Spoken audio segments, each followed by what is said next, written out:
এই খালি এই সামনে।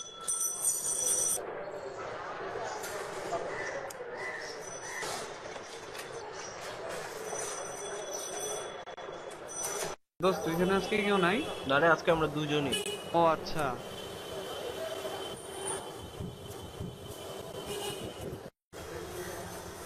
বাবা ডানে রাখো।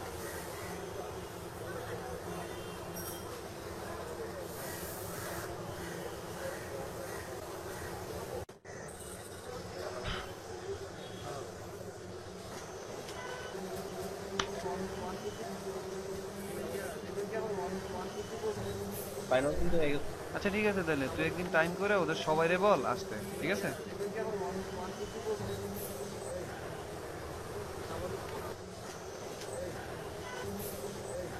এই বেটা, কি দেখো? আচ্ছা তুই মায়া দেখো কেন এরকম? তুইও তো মেয়ে দেখোস। আমি তো নামাজই পড়ি না। কি করবো, অনেক চেষ্টা করলেও পারি না। চল, আমার একটা বড় হুজুর আছে, ওইখানে যাই, তো প্রবলেমটা সলভ চল, হয়ে যাবে। ভালোই বাতাইলে।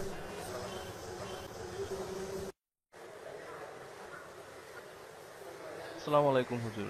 আমি আসছিলাম আর কি আপনার সাথে একটু কথা বলতে, প্রয়োজনীয় কথা আর কি। তো সেটা হচ্ছে, ও আমার বন্ধু, তো ওর একটা সমস্যা হয়েছে। তো সমস্যা হচ্ছে হুজুর, ও বাইরে হলে খালি মেয়ে দেখে, মেয়েদের দিকে তাকায়। তো হুজুর, এটা একটা খুব মারাত্মক সমস্যা। আপনার কাছে আসছি এ ব্যাপারে উপদেশ নিতে।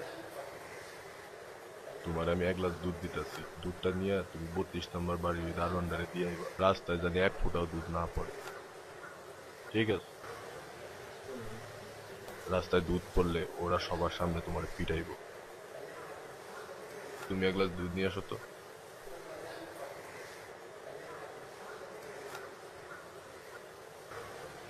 দুধটা ওর হাতে দাও, যাও এখানে গিয়ে দিয়ে আসো, দিয়ে আসো, যাও, যাও, যাও। উঠি তাহলে। ঠিক আছে।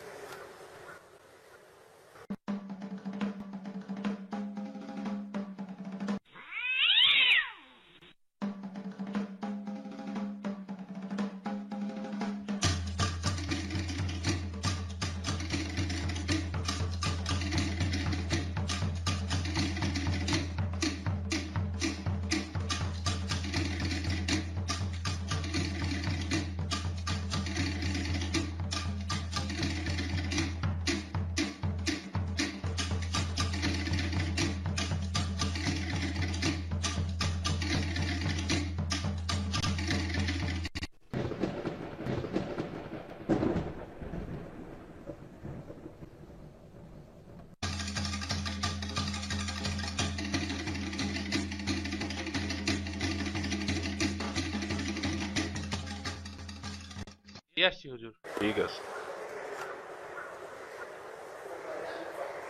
সব ঠিক আছে। কি? আলহামদুলিল্লাহ। তো রাস্তায় করেনি দেখলাম। কিন্তু বুঝলি, আমি তো বুঝতেই পারি নাই আমার চারপাশে কি হইতেছিল। আসলে আমি দুধটা নিয়ে এত ভয় ছিলাম যে পড়ে গেলেই তো সবাই আমারে মাইর দিত। এই জন্য কিছু দেখার সুযোগই পাইনি। মুমিনরা ঠিক এভাবেই আল্লাহকে ভয় করে। মুমিনরা সবসময় চিন্তা করে যে সে যদি আল্লাহর বিশ্বাস এই দুধের মতো ছিটকে ফেলে দেয়, তাহলে আল্লাহ কিয়ামতের পর সবার সামনে তাকে অপমানিত করবে। বিচার দিনের চিন্তা এভাবেই মুমিনদেরকে গুনাহ থেকে বাঁচিয়ে রাখে।